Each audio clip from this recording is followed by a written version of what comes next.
So today we're going to be looking at some Imperial Assault because it's been a while and it is one of my favorite games and I do absolutely love it. So it's worth always keeping in mind that it's out there somewhere. Quick note, the game itself is still in production, although it is on much more of a limited release. Core set and I think something like Twin Shadows, which is like the first one of the expansions, generally come out, I think they said twice a year. The others coming out maybe once a year. So when you see them, you got to grab them. But more importantly, when the ally and villain packs are less likely to be released in their entirety. So again, one of those things, if you see them out there and you want it, go for it.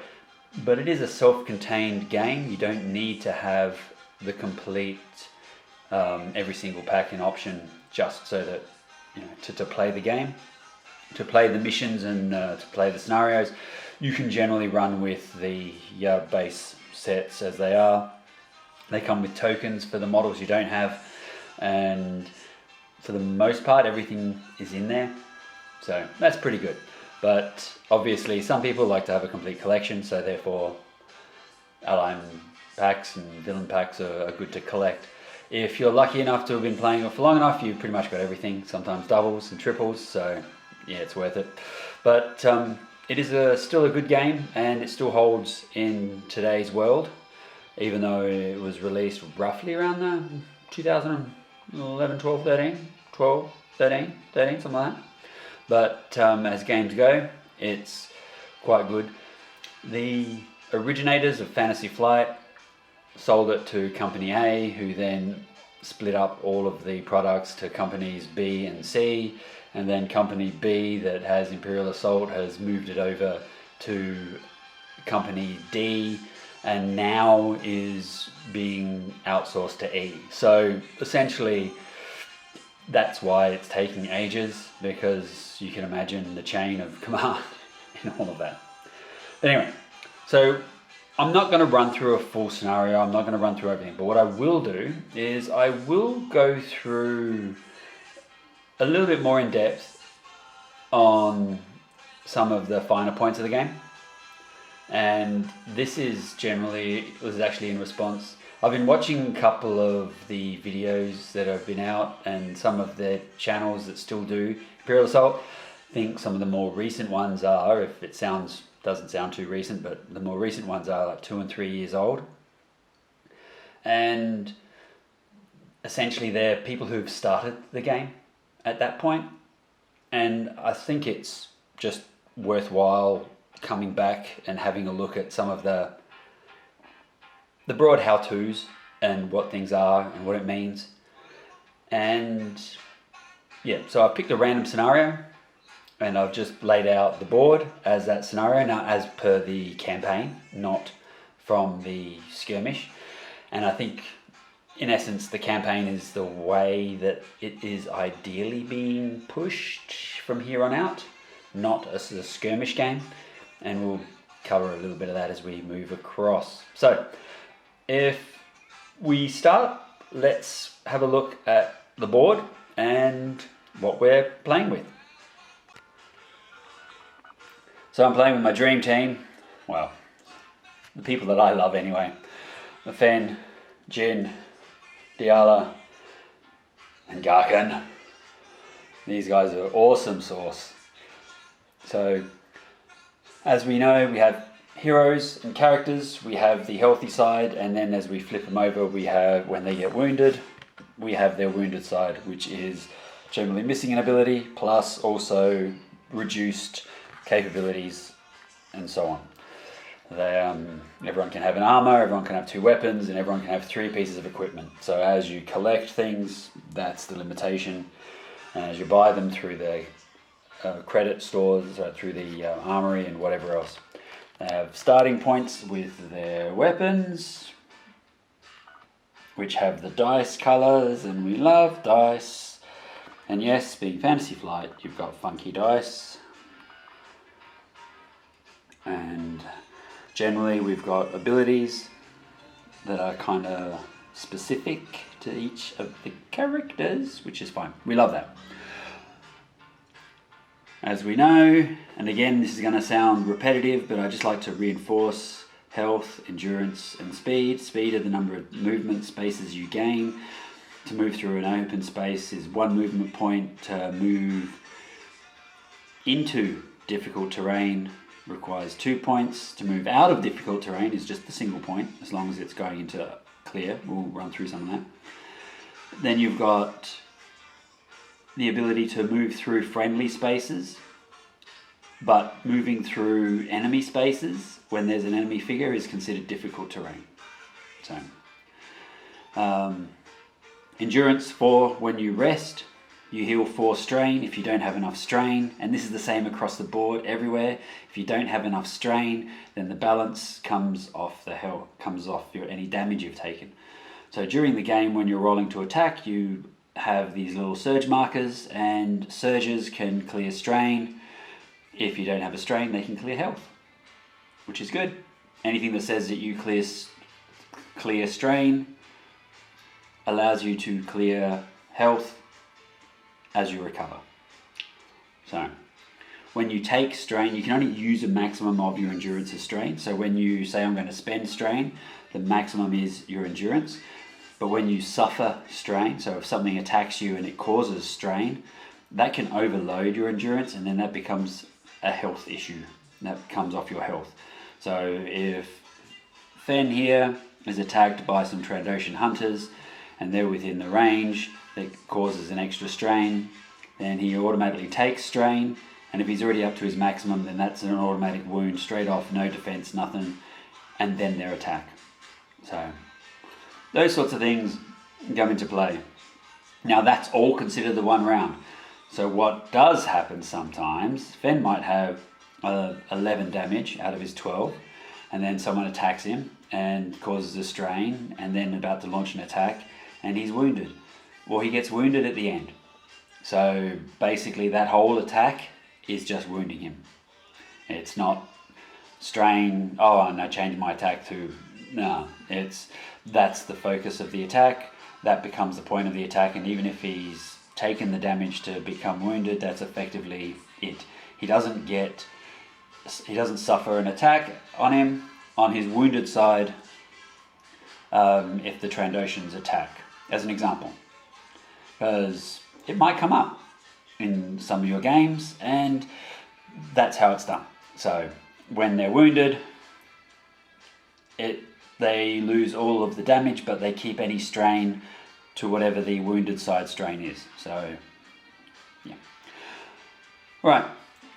And then we have different health and endurances and speeds and everything else for everyone else. We have coloured dice listed for defense. So a single die, black or white. White generally means you're a little bit more agile, tricksy, a little bit more sort of dodging. Black generally means you've got armor or you're a bit more gruntier because it takes off lots of blocks.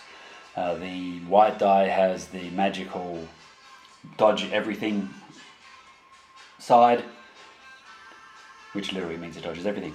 And we'll run through a little bit of that as well. Again, some of this we're doubling up because I just think it's worth sometimes going over some of these things, just because it's worth going over. And if you can go over it twice, go over it twice. Weapons generally have an attack, whether it's ranged or melee. Dice, what their dice pool is, and then they might have some effects. Some might be standard effects, and some might be effects that come into play with the surges. So as we see, Diala's plasteel staff has reach, which means that she can hit something that's an extra space away instead of having to be adjacent.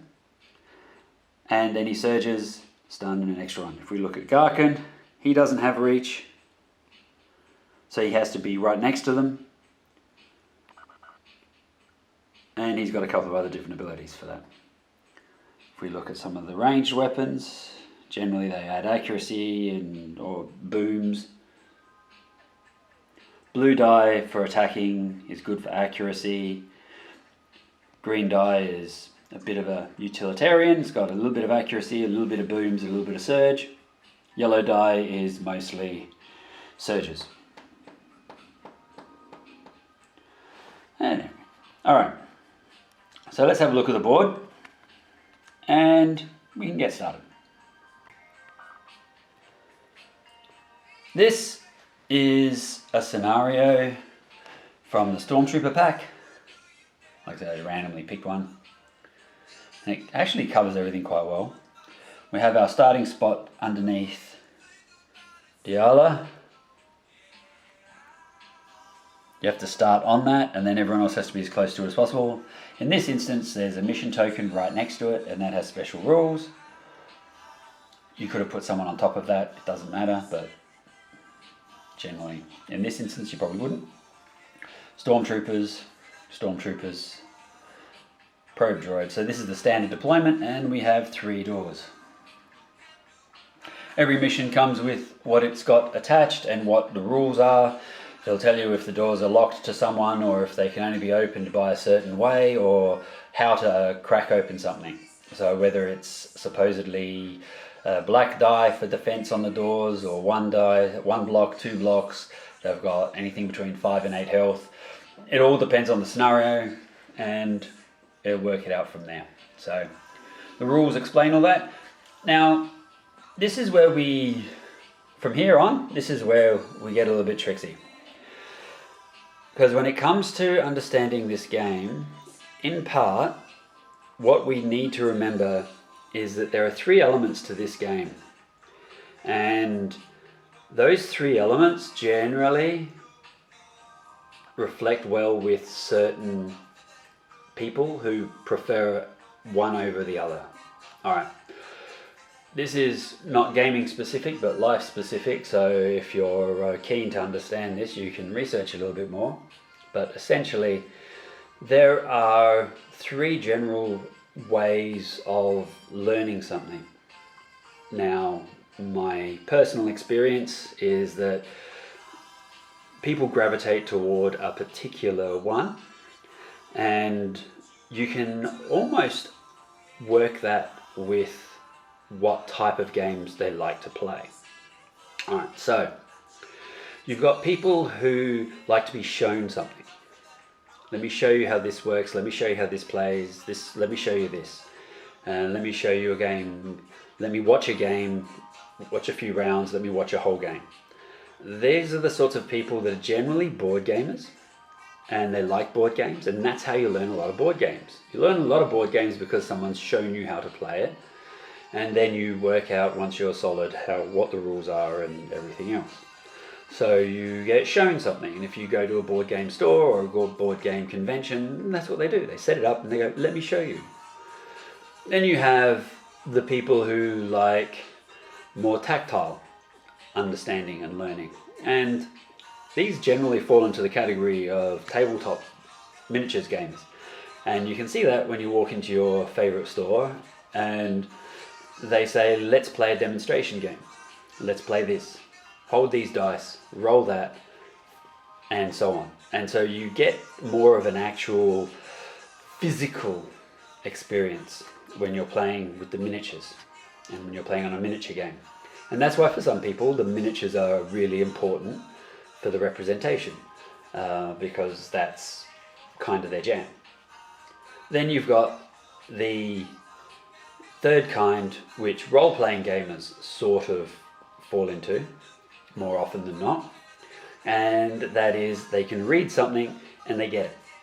You can read a text wall, a slab of text. If you see any role-playing game, the rule book is 400 pages long, hard-bound, beautifully, everything, text wall all over the place, with some degrees of description and examples, and then you're supposed to infer things, and you've got the rules as intended. You've got elements of what you learn through the rules in that regard, and that's cool too. So when playing this game, it's not quite a board game, not quite a miniatures game, it's not quite a role-playing game. But it draws on all of them, and the people who designed it definitely enjoyed all three games, all three styles of that game. And when you have a look at the compendium, it's a text wall. You have to read it. You have to read every description, and you might be referenced to another section to be able to complete the information on what you have. And not one thing has information, but you might need 3 sections that'll have all the information that you need for that particular rule or instance. The role-playing gaming people in our community will just say something along the lines of, we'll just do it this way, then we'll check up the rules afterwards, and then we'll continue on, blah. Someone that's a little bit more of a board game's like, I need to know what the rule is, so that way I can play it properly now. This is generally how it works. Sorry to go off on a tangent, but that is essentially how most people learn between those 3, and you might be good at all of them. You might have a preference for one over the other. That is entirely how it works. That's just biology and the way that your brain absorbs information. And from that, we have to take into account the game we're playing. And the game we're playing, it's got a lot of written stuff. You can look at some examples and you can try and figure it out with miniatures, and you can try and figure it out by showing someone, but it does get difficult. Some of the hardest parts on this game are elements where you need to draw line of sight, as an example. So that's very much more a miniature game aspect, because you can do it. You can show this from this corner to these 2 corners, and this is how, because you draw from one of these corners on a model square to 2, and those one corner can be anything. So if you've got a larger base, it's any corner that it encompasses, and draw it to 2 corners on the target. Sometimes you can and sometimes you can't. And you've got blocking terrain, you've got impassable terrain, and you've got difficult terrain. So those red squares are blocking terrain, and when they're shaped like that, if you're in here, you cannot draw line of sight to that, because essentially these 2 connecting units are encompassing those spaces. For an area like over here, where you've just got those 2 here, that's blocking terrain.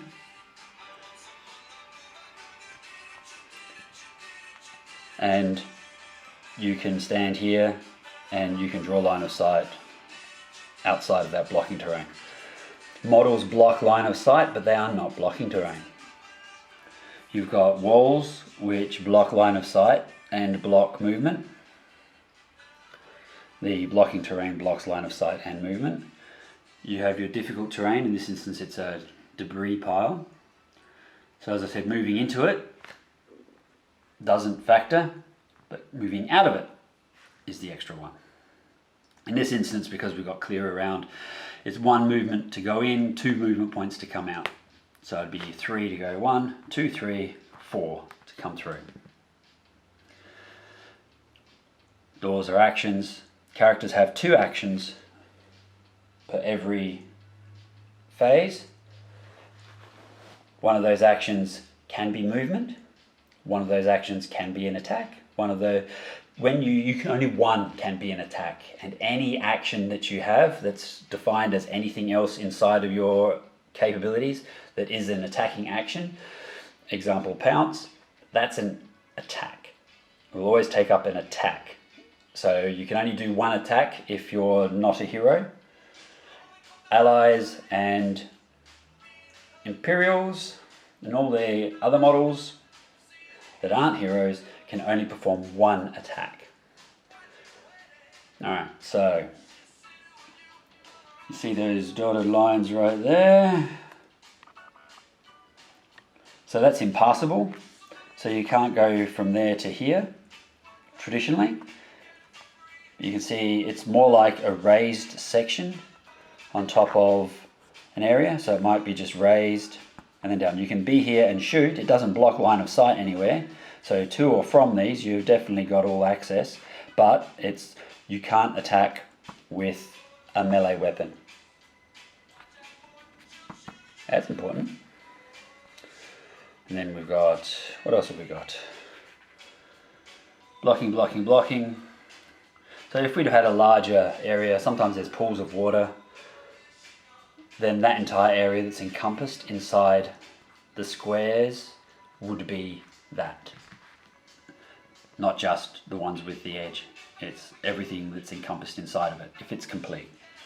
Some of them will have like pools of water, which will be all difficult terrain. There's another impassable right there. Like I said, they could be ramps, they could be stairs. It's a game that simulates a little bit on all of that, which is pretty good on a two-dimensional level. And obviously we've got some really nice things here. Now I've got two sets of models here, which I really need to repaint the base at the bottom there. Should be purple, and this is the grey. So what I've done is I've just called that the purple and that the grey.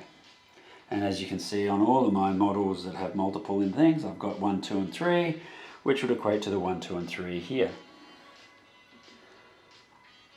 And that's the probe droid, and that's what the initial deployment looks like with the 3 doors and 2 squads of regular stormtroopers. Now in this particular mission, that token there, if it's next to and adjacent to a healthy hero, gets to move 3 spaces until it gets to that point there. That's considered the weak spot, and game over. So the doors are locked to the Imperials. The Rebels can open them, meaning that when the Rebels come round, there's a thing that they have to do to open them. Now, another area that comes up a lot in conversation, the door itself being paper thin, or wafer thin, the door itself is wafer thin, sits essentially on a line between one side to the other side. You can see where we have that guy, there's a square, and we put him in there as best as possible, and on the other side as well. So he's considered adjacent to the door. That's adjacent to a door. If he's here, he's 1 square away from the door. Alright, he needs to be able to get to a range 1. So reach will work here against the door, as will a range 1 weapon. Oops, daisy. Clumsy. Some of this will be edited. Maybe not. And that's part of the folksy charm, isn't it, ladies and gentlemen? And like I said, we've got 3 doors. We also have crates. An interaction with a crate goes into the play area for the players, and at the end they get some credits. Plus, once they've explored a crate, once they've explored a crate, then they get an item that comes out of that crate. So if you've ever played a Star Wars Knights of the Old Republic or any one of those games where you have crates that you love to explore, that's what you get. And they can have equipment, they can have other things as well. Anyway, it's a crate. Anything that comes out of the crate disappears at the end of the game, even if you don't use it. So you don't get to keep it to the next one. Whatever you purchase, when you do your purchasing at the end, that's different, but out of a crate, it's only good for that one game. So if you haven't used the grenade, you don't keep it, it just goes back into the crate list.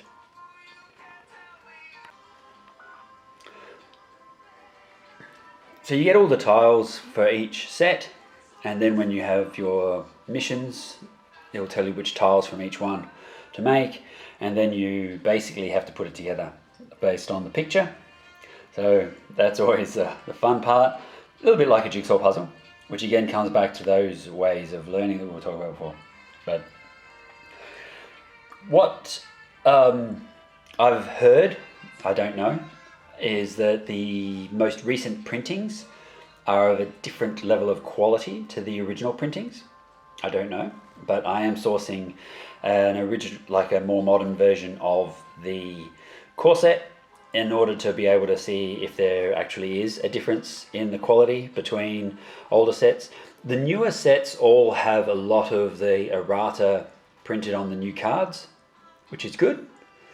They were updated almost the last things that Fantasy Flight did before they sold everything off. They updated all the cards, not all the cards, but some of the cards, but they updated the actual cards themselves rather than just relying on the FAQs. But you know, you just have the FAQ if you've got one of the original sets, and you get the new cards and so on. So, but if the new ones, apparently you get the new cards. There's a couple of interesting twitches because they change some of the rules effectively so that way it doesn't become overpowered in the skirmish game, but then they've become a little bit underpowered in the campaign game. So my guess is have the two different sets, basically one is campaign, one is skirmish, but that's if you do the skirmish. You may not. And like I said, the emphasis seems to be more on the campaign play than the skirmish play than anything else. So we have our heroes starting here. Now the heroes always go first, and it's alternating one group to them. What happens with someone like Jin is that she has an interrupt. So if she's within viewing distance of someone, she has an interrupt ability which allows her to take a shot at someone being activated. Where she is right here, she's pretty much unable to see anybody there.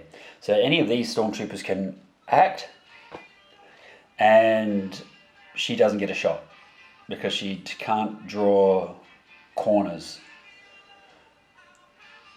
Because you got the... No, does she draw corners? And this is the tricky part. Would you go from this side here? Because it doesn't block line of sight, it just blocks movement. You know, you probably could, from there, draw the two corners on these two corners here, there and there, from back here, there. It's just whether or not it goes through here to do so. This is, you can't play with that, right? So that doesn't count. You can't move over it. That's vacui. Models like this ignore pretty much most things. Obviously they can't move through walls, but they can move up and down on difficult terrain without a doubt. They've got an ability called mobile, which allow them to move to there where nobody else can. They can still be seen, and they can still be shot at, and they can still shoot from there. But obviously it just means that they've got mobility when they do stuff.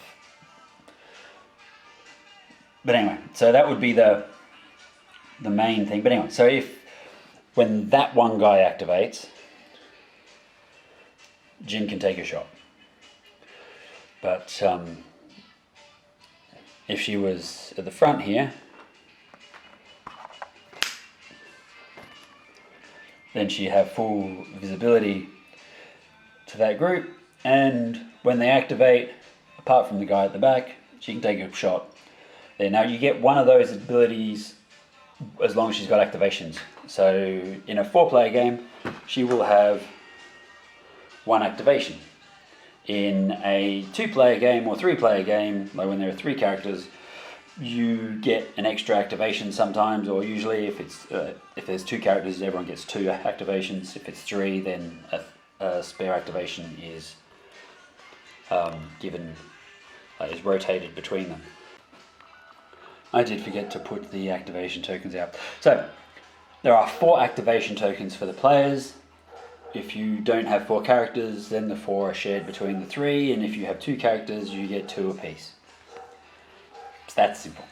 As you're done, flip it over to say that activation is over. Jin has the ability of being able to quick draw. She can do it once for every round, in her round, or in the activations of the enemy within her sight, she can do quick draw once per activation token in her possession. Generally that means she's got one.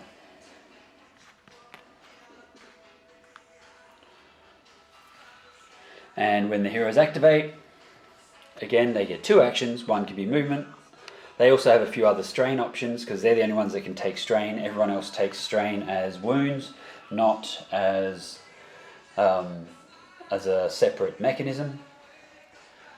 Whereas the heroes are heroes, they get to be heroic and they get to do their bit. Diala could comfortably move through Jin, get into a position, and then take a couple of swipes at the soldiers there. So she could spend 2 strain to move her 2 squares. She could comfortably go, while I said that that's a null spot, that black, she could comfortably go 1, 2, and then with her attacks she can go pop, pop onto each one of those if she wanted to.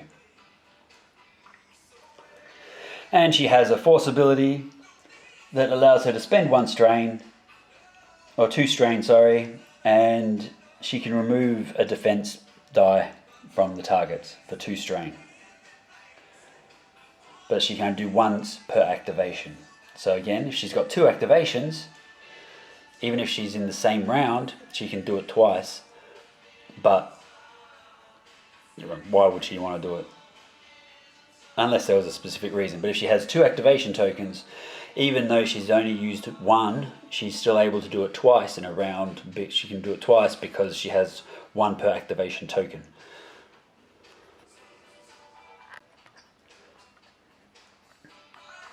This might be a good opportunity to run through a sleight attack. So she's going to go for this one here that we've called number 1. Green and yellow, and the black defense die. They all get rolled at the same time. You create the pools of dice you're using. Diala's dice pool is a green and a yellow. The Stormtrooper has a single black. Sometimes a character might be focused, in which case they get an additional green die. Sometimes there might be some extra blocks to be defined for the defense or something, or they might get a second die as well. All that gets collected. So when you're creating your pools, now I have seen this done in several different ways, and it's good if you can get everyone involved. So the person playing the Imperial roll their die at the same time as you roll yours, or the person rolling the attacker just rolls all of the dice as required. So from there we have 1 block, and what we also have is 2 booms and 3 surges. So she could spend comfortably 2 surges to remove the 2 strain that she spent on moving, and then use 1 strain to add an extra boom, or to provide a stun, as long as she causes an impact, which she does, because the 1 block takes away 1 of those damage. Because it's a melee weapon, we ignore the range requirements.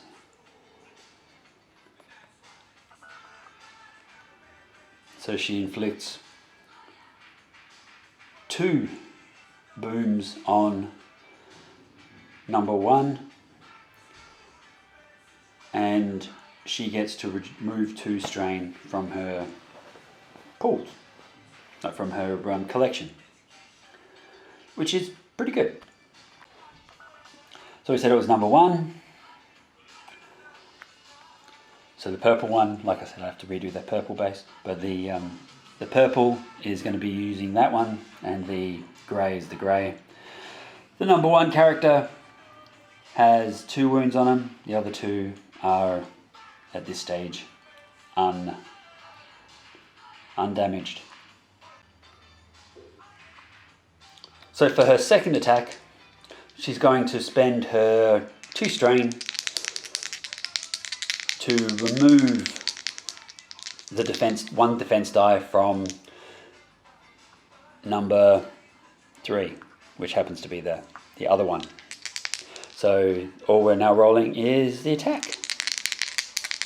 Because her force ability, precision strike, 2 strain, and she can remove 1 die from the defense pool.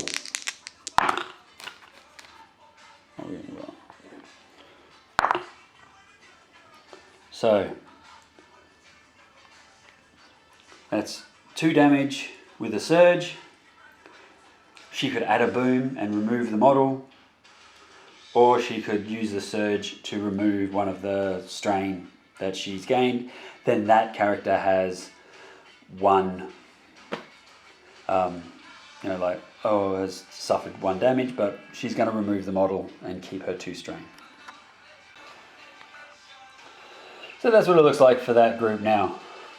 After the first hero activation, she's punished 1, she's wiped out another, and now it's the Imperial's turn to activate a unit and take it from there. So,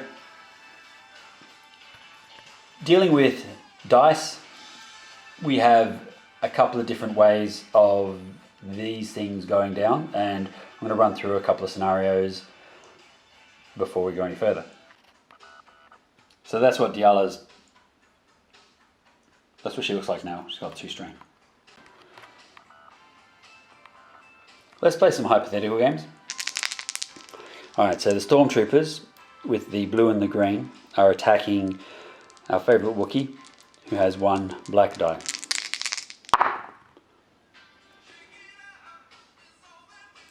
First, we look at the range, and the initial range is 4, and we work out whether or not that is in range. Let's assume it is.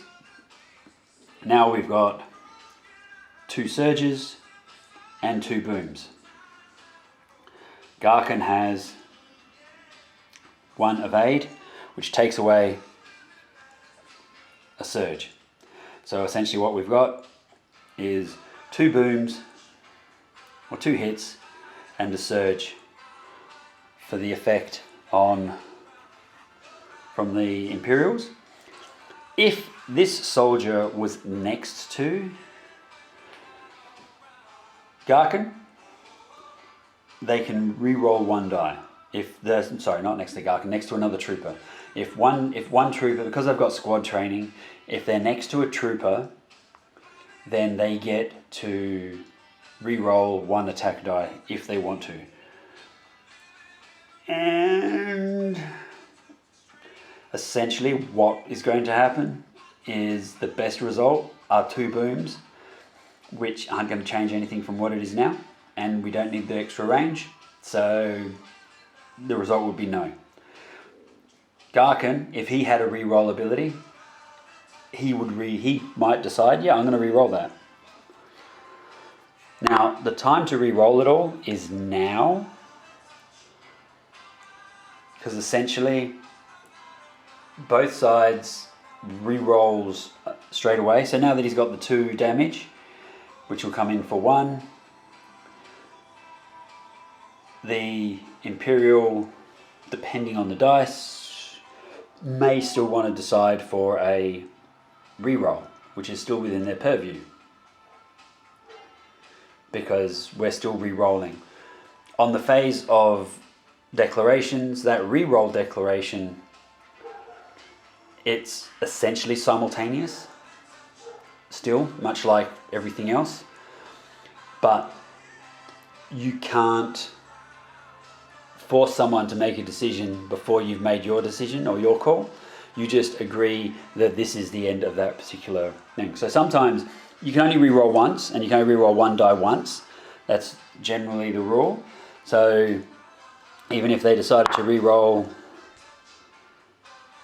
something else, that's okay, because now they've got these 2 being blocked and Garkin taking 2 damage. As you can turn the boom like the surge into the extra boom. Because again, 4 was still in the same range category.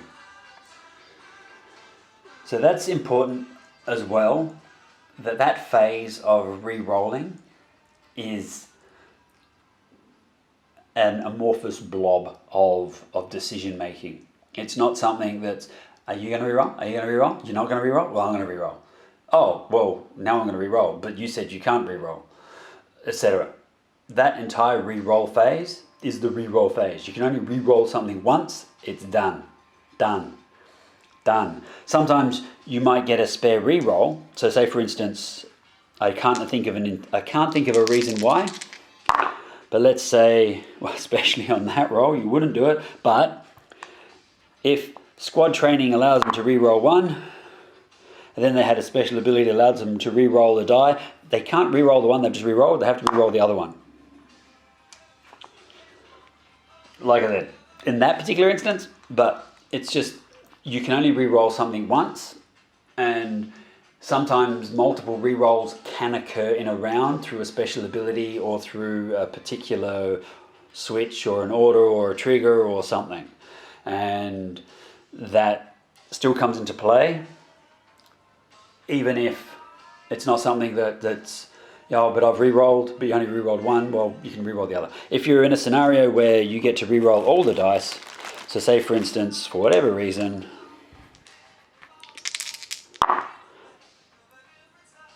again, you probably wouldn't, but if this one could re-roll both die, 1 or more, they might keep it, unless that was automatically going to kill, and they wanted to have a surge for a particular reason, or they could re-roll both die. Again, like that, you make up these decisions based on the situation, but if you can re-roll something, that re-roll element, so you gather the dice pool that's being used, you roll the attack and the defense dice together, then you, once you've got the dice results, any re-rolls, that's a re-roll phase, done. If after that it's resolution, that's when you look, right, do I have range? Do I have the impact? Do I have surges? What am I using my surges for? Even if you hit and damage something, then you can apply a surge. So for instance, Fen has a blast ability, his attacking dice, versus Stormtrooper.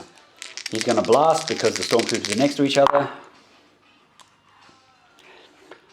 So his attack now gains blast 1, as long as he does damage. At this point here, he does 3 wounds against the 1 block, that's fine. But if they rolled 3, then no damage went through, and the blast would not take into effect. However, he's got a surge ability for +1 damage. So if in this instance it was that, blast 1 does not go off at all. And even if the guy's surrounded by 5 other models, no one is affected by the blast because no damage was done to the primary target.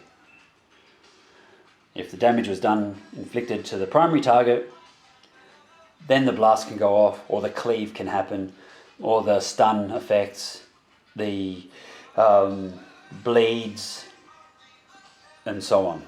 So all of those negative, harmful effects that happen, they can go off quite comfortably when you've got the, as long as you inflict the damage. But without inflicting a damage, nothing happens. Now, if Fen did that, he could still use the surge to clear up his strain, or to heal his spot if he didn't use the strain. But before the attack, use while attacking with a weapon, so whilst he's attacking, so he has to declare it whilst he's attacking that he's using the blast, so he's spent the surge on the blast, then that strain allows him to recover that surge. Also recovers that strain. That surge, a result allows him to recover that strain, which is what he's after. And then if he has the lone wolf thing, he gets to recover one on his own. Everyone tries to aim for the lone wolf thing, but better just turning him into the combat monster that he is. He's just a beast. He's just savage. But his primary ability is the Havoc Shot, which allows him to do the blast effect. As long as the first target of the damage, he takes some damage. And then a blast goes on, and so on. And anyone that's adjacent, that's including friendlies, are affected by the blast damage. You can't generally target your own people for attacks, but they can become effects of attacks in certain areas, like blasts, or when you throw a grenade and it says every model within, that's adjacent to a space takes 1 red die of damage, which does happen sometimes. Much like when you throw a fireball into a room, when you start throwing grenades around, you don't always get to pick and choose who's being affected.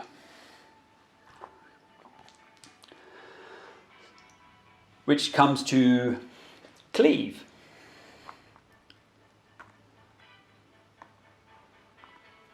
Someone like Garkin has a great ability to cleave. Now this is a legal attack between him and the stormtrooper that's next to the blocking terrain, because they're adjacent to each other quite comfortably.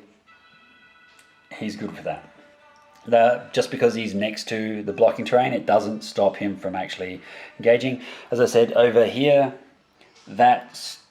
you can't attack through that, because all of this is considered one blob of terrain, because they're connected to each other.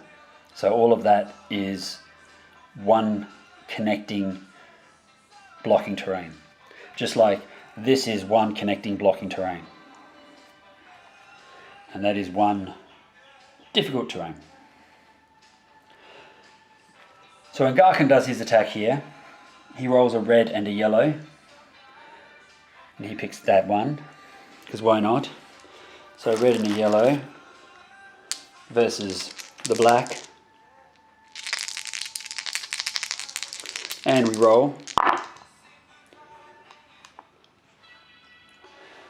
So Garkin blocks the Garkin inflicts 2 damage, has 2 surges, and the Stormtrooper blocks 2. So on the face of it, we've blocked all of that. However, he does have 2 surges. One surge is for Pierce 1, which ignores 1 block, so it becomes a blocking 1 instead of 2.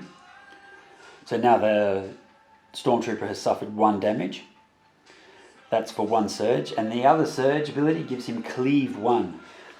Now Cleave 1 means that another enemy figure that's adjacent to Garkin can be targeted. So that's this guy here. And he takes Cleave 1 as a damage, which means he takes 1 damage, and that's unblockable. That's handy when you're doing doors, because when doors have 2 or 3 or even 4 damage, things like cleaves and blasts, they just go straight through. But if there was more than 2 adjacent, he only gets to cleave just the 2. The one that he attacks and then 1 other. He doesn't get to do to everybody. It's not an everybody adjacent to Garkin takes damage. It's not like a personal blast machine.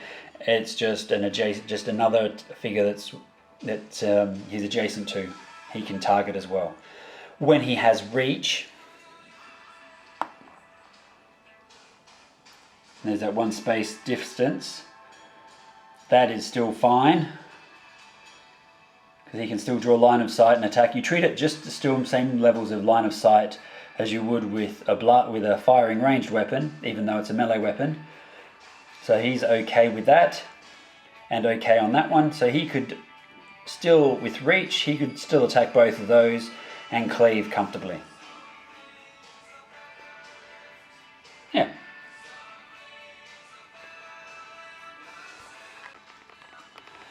Now, when something like this comes on board, where it takes up more than one square, you can draw a line of sight from every single square that they cover.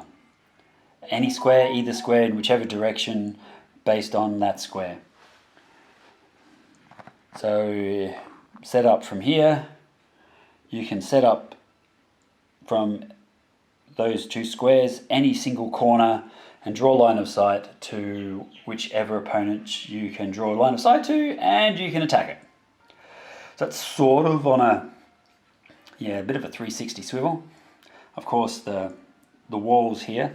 Now, what some people get twitchy about is how the ink bleeds across, and they keep saying in every question and answer, ignore that. Imagine it ends there, but just for sheer sort of aesthetics, they've got it coming across here.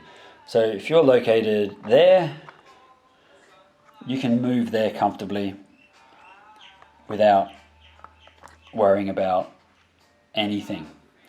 You're able to move through. Of course, like I said, there's blocking terrain, so if there's blocking line of sight, that's one thing. But in terms of movement, you can move around comfortably. When you have something that's shaped like that, movement point to do that, a movement point to do that, and a movement point to do that. So when you move forward, you still have to have half, so this takes up two squares, so one whole square has to be maintained. So you could do that to there or that to there, depending on which is your poison. But if they're there and then you move, it's that. So this is also one of those handy things where you've got an Imperial Officer that provides an extra couple of movement points or provides a free movement outside of the round, outside of their own round. Then they can move into a position comfortably and get into a more shooty position. Then you get these beasties, Murder Kitties, and these take up 4 squares,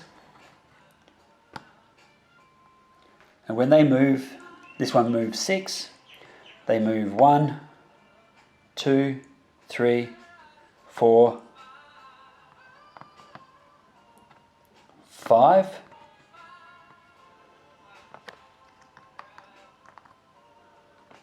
and 6. Of course, they can't interact with the door, but you notice it didn't matter about the rotation and the moving because it's a square. It's only one of those little oblongy ones, or the ones that have like a little, oh, it's a 2x3 or 1x2 or 4x6. I don't think there was a 4x6. Anyway, but when it's 2x2, like a square, then that moves across there or there quite comfortably, as long as it moves. It can't go from here to there during its movement. Okay, because Murder Kitty has a special ability that allows it to go pounce, and I can pick a square that it's on, so pick, say, that square, because as you see it's got 4 squares that it covers. I can say this square here, 1, 2, 3. So essentially that then moves to there like that. And then it can perform an attack if there's an opponent there. Adds a little bit of extra movement when you don't have a target around, because it gets you faster around corners than it would any other way. You can just imagine it scrambling across the walls and ceilings and the floors, and just like sleek design of a cat just kicking, just tearing apart. Lots of eyes. That thing's creepy looking. See that coming at you. It's gonna hurt. Otherwise, from there it'd be 1, 2, 3, 4. Take 4 movements of its actual movement, as opposed to one action for a pounce, and then it can move. They can't interact because they're a creature, so they can't open doors, but they can wander around, scratching at doors.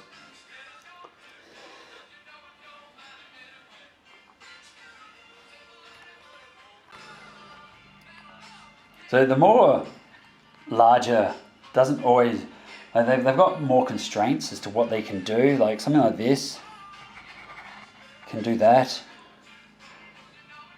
but then sort of can't move in spaces because it needs to be able to actually end its move somewhere. So even if you wanted that to move here, you're still looking at 1, 2, 3,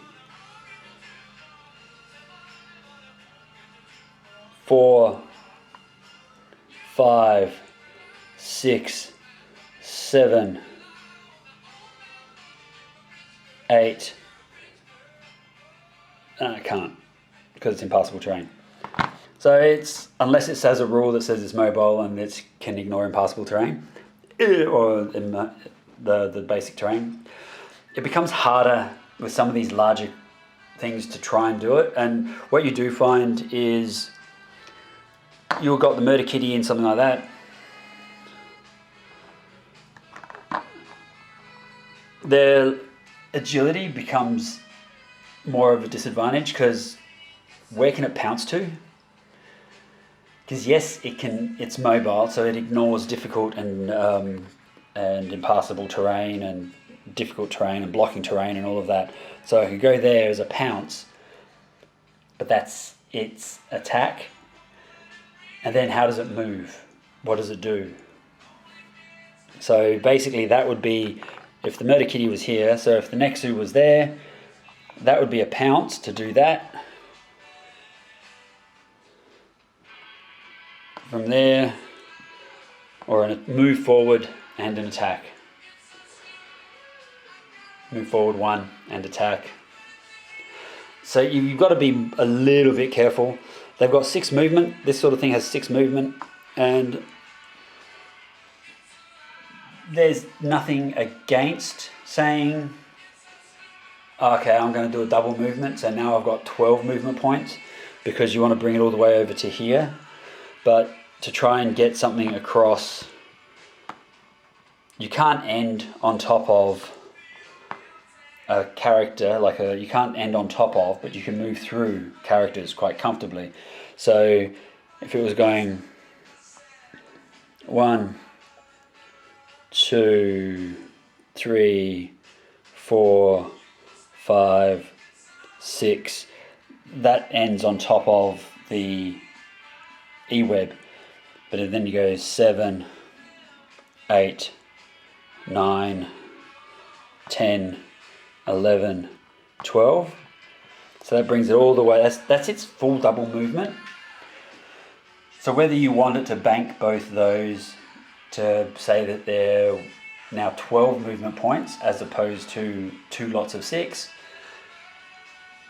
it's not, I don't believe it's clear, but that's spirit of the game. That's up to the between, that in a campaign you could just run with that. In a normal skirmish, no, but in a campaign it's different. Again, there's different, the way that it collates the points is different for movement. So anyway, so that's a twitch, but you've got to move them all in complete blocks. You can't move diagonally. So, or in this instance, like next to, it's a pounce. Because massive figures pretty much ignore everything because they're massive. But again, you're looking at that, because it can move to the that, and it can move up and down, like orthogonally, like a rook in chess. Show, see, yeah. But essentially, whilst it's cool having such a big thing on the board, it does sort of, like it makes it difficult to start to manage. But anyway, that's the fun. This is the fun part, man. This is the fun part. When you start to get some of these things. There are some scenarios where they're very much larger, like it's a much larger open space, and these sorts of devices and vehicles are 100% able to just make complete use of their abilities and and rocket, because they're able to dominate. But with these tightly wound zones, it can be difficult. See, and then you have characters like Darth Vader, which are just nasty. You'll see he's got an action that says Force Choke. And anyone that's in his line of sight suffers 2 wounds and 1 strain, which in a skirmish game or against an ally or against a non-campaign player means 3 wounds. That's not an attack, that's just an action. So he just gets to do that as an action. If you're in his line of sight, he can just pick you and go boom, done. Now certain things obviously block line of sight, such as models in the way and so on, but you could seriously have him back here where nothing's blocking line of sight, and he can just pick up his model, except for Diala. Everyone else is in range and within line of sight, and he can just pick one for one of his actions and just say, right, you take 2 wounds and a surge. Then he gets to do his move, and when he does get to attack, he has the brutality function, which means that he gets to do 2 attacks. So he gets to do it twice. So, what happens when Darth Vader attacks you? I'm glad you asked. First, we get our dice pool together. So let's say he's attacking Fen. And he rolls 2 reds and a yellow.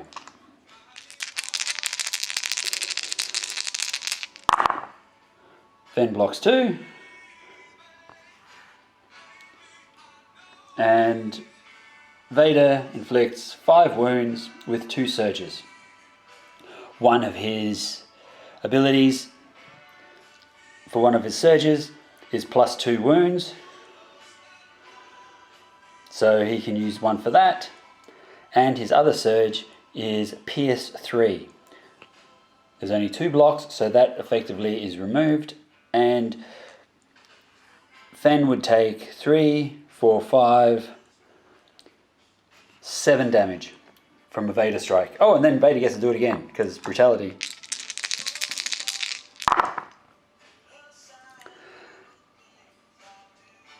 One, 2, 3, 4, 5, 6. He blocks 2, however, 2 surges, Pierce 3, and plus 2. So 1, 2, 3, 4, 5, 6, 7, 8. For a total of 15 wounds on Fen, which is enough to take anybody to the unhealthy side. And that is the reason why you do not want to go facing Darth Vader on your own, Luke. But the only safest function you have is on the off chance that you need to roll the white, and that comes up, because then everything is blocked. Doesn't matter what he's got. So if he's attacking Diala or Jin or one of the Jedis, boom. That X is blocked.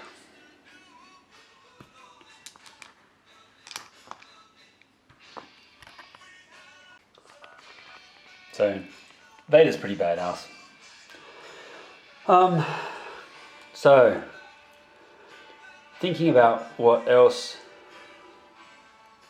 line of sight is probably one of the hardest pieces. It's just that's the bit that requires the most practice, because you can measure it from any one of your squares to one corner of any of your occupied square, because you might be more than one square, and from one corner to 2 corners of an opposing square, as long as the lines don't intersect and so on. That does lend itself to some shenanigans.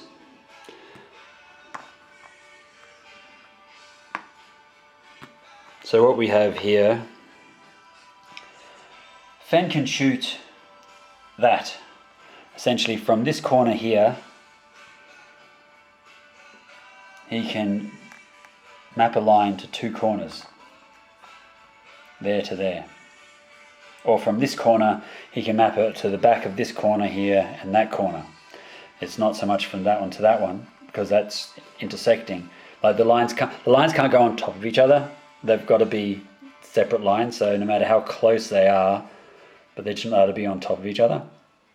So from here, with his corner there, he's going to pick one of these corners on this side, or maybe even still that corner on the opponent, and then, anyway, you pick one of the other squares. However, that's actually a range 1. That's not considered adjacent. Let's do Garkin. Whilst he has line of sight to the soldier, and the soldier has line of sight to Garkin, Garkin can't technically hit that. Garkin can't tap that. So, because he doesn't have reach. That's considered a 1 range, essentially 1. You need that extra space. It's effectively 1, 2. Whereas Diala has reach, so she can do it. She can smack it around the corner and hit this guy. But Garkin without reach can't do that. And as I was saying before, that's blocked. Neither of those two have line of sight to each other, because the connecting lines encompass everything inside those zones. So that whole figure 8, that's everything.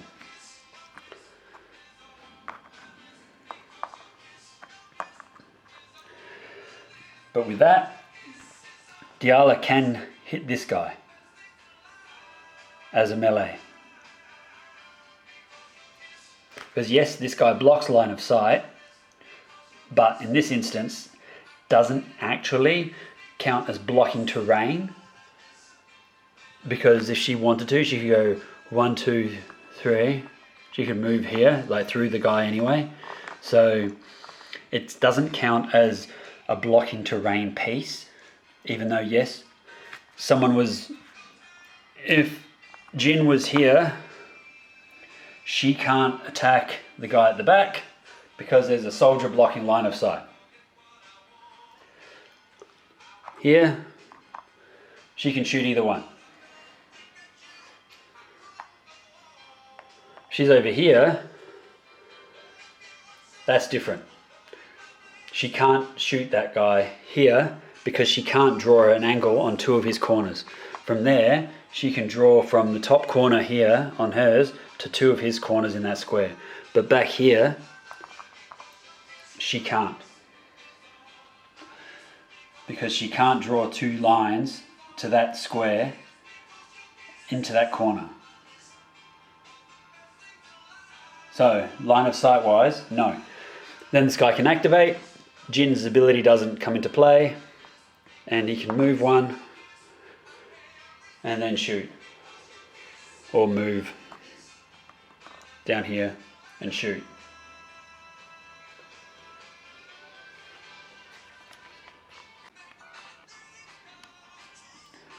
So this is the mission that we were just looking at. Tells you the name of it, whereabouts it came from, which pack.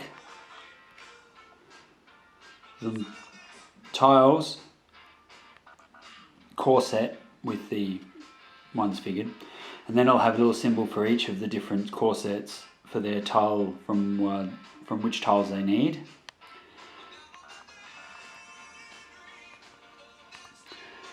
All the rules. So you have the section that you read, basically the opening scroll.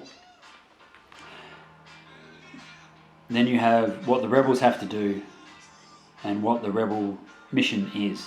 It's handy for them to know. From a role-playing game point of view, sometimes you go, whoa, would they know that? But it's handy for them to have an edge, I suppose, at least to know. Sometimes there's more than one actual target, but if A hasn't happened by round 3, then the following occurs.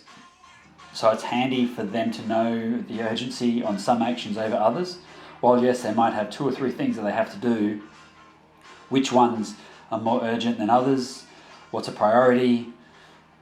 So like I said, in a role-playing game where you don't have rounds and you don't have that sort of trigger mechanisms as such, you would just say you would keep it quiet, and you'd almost use basically a fog of war as well on a lot of this. They only see what they see and whatever else. You can play it that way, absolutely, but it does increase the difficulty considerably. I don't know if it's worth it. So what you would do is you would explain to them, saying, well, look, the rebel mission token, like what we were saying before, represent an explosive payload. The neutral mission token represents the weak point. Payload, weak point. Doors are locked to Imperial figures, so they're not locked to rebels, so the rebels can just walk through them. That it's an action to get rid of them. They don't need to blow them up. They just walk up to them and use one action and they're gone. They don't have to shoot at them or use a tech or one of their ability scores or anything like that. If at the beginning of each phase, so at the beginning of the status phase, which is at the end essentially of the round, if there is a healthy hero adjacent to the explosive payload, they may advance it 3 spaces. So still follows all the line of sight and all the other bits of rules, but generally it just goes 1, 2, 3. As long as there's a healthy, so not wounded, hero adjacent to it at some point, it can move. If there's no one next to it, it doesn't move. The explosive payload cannot move through doors. That means it can't interact with anything. It can only move once a player interacts with the door, it's removed, it's no longer there. And the mission ends at the end of round 6, or when all heroes are wounded, or when the explosive payload enters the weak spot space right there. So you have to move it all the way around and bring it through. So, as you can see, a bit of a distance for 6 rounds. It's a lot of spaces. You've got to be very economical with your movements, and activations and everything else, clearing paths. What you also see, what the GM, narrator, Imperial player sees as well, are all these other colours. So you've got these basic points here. They're always on deployment zones. So when you deploy something, you can deploy it, and it has to come from one of those 2 spots on the map. Now, you see that it's got a blue and a red marker. That means something specific happens on those. Sometimes you'll hear the red marker now becomes active, which means you can start deploying active, whatever you want to deploy on those spots.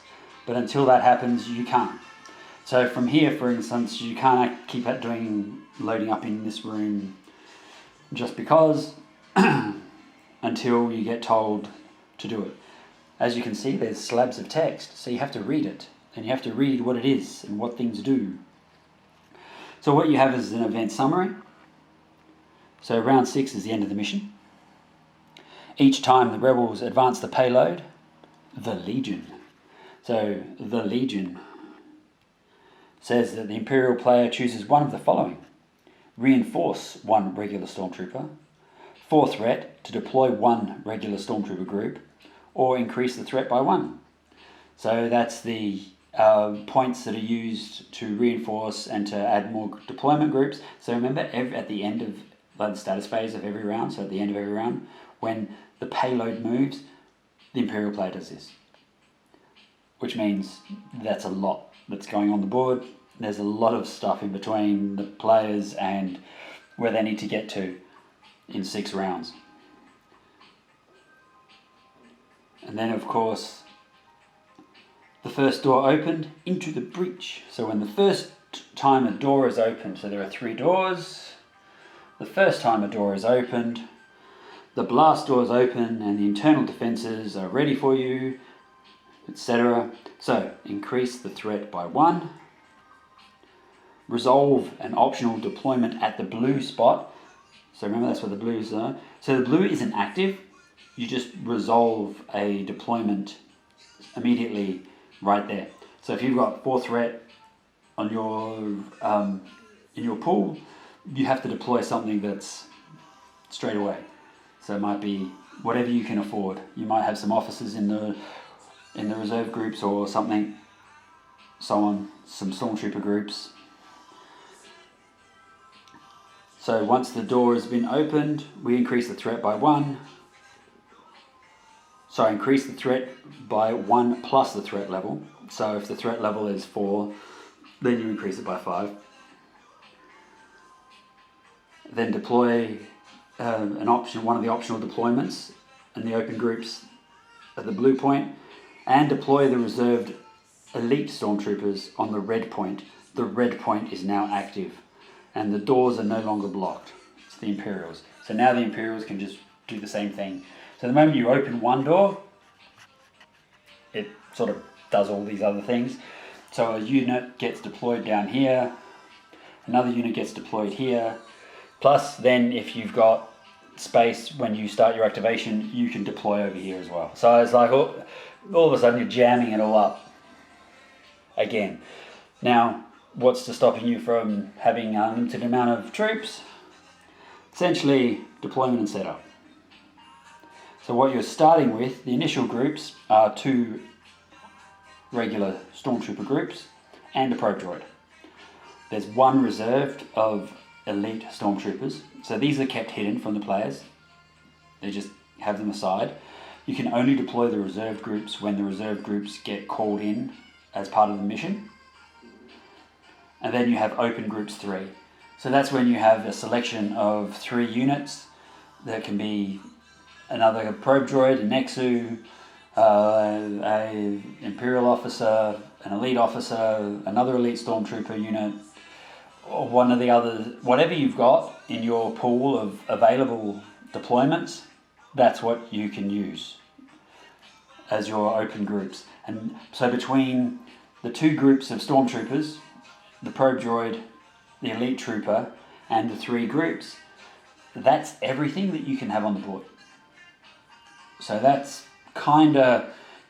it's still a lot, but it's not a totally unlimited amount. And of course, when you spend your threat every round, you can reinforce existing squads, or you can deploy whole new units. And sometimes you get free deployments, reinforcements, and things like that as part of this. So this is a hard one. Now, so this is one of the missions that basically the Empire throw at the heroes, because if we look at the rewards, if the heroes win, they get 100 credits each. Yay! But if the Imperials win, they get a training reward for all of their soldiers based on the 501st training. And then everyone gets 1 XP and so on. So you get additional rewards on top of everything else. But basically, if the rebels win, they get 100 XP each. That's 100 credits each. And the Imperials are trying to play for time and trying to get that reward card. So this has come through one of their forced side missions. Which, again, like I say, the game itself is it's got a lot to it. You can have a completely different set of games every single time you play it, based on what you want to put in your groups and everything else. So, final caveat, I am by far not the 100% expert on these things. I leave that to A1, but the general idea of how this game is played, I hope I have covered through it again. But I think it's worthwhile just to go over it, just with a different type of mission as well, and just seeing how the terrain features work and some of the more specifics with deployment and movement, connecting line of sight and so on. So alright, so this is an Imperial Assault episode today. Hopefully everyone likes that, because I certainly do. But anyway, so I look forward to putting out more content, obviously, and we'll get it all going still and keeping everything going. But I would like to try and get more things on the board and get some runs happening. And the best way of doing that is just going through some of the other games. And this is one of my favorite games of all time. I do love it. And obviously I do have my personal number one choice that I would play, but then this is such a great number two. This is my second best. This is great. It really captures everything about the good parts, like of the old Coda, Knights of the Old Republic, the old Star Wars Jedi Academy games, the old Star Wars game. It just really hits with everything that we like about those games and playing Star Wars, and it's quite thematic. So anyway, all right, well, thank you so very much. I look forward to doing another one of these, and stay safe everyone, and be good. All right, bye.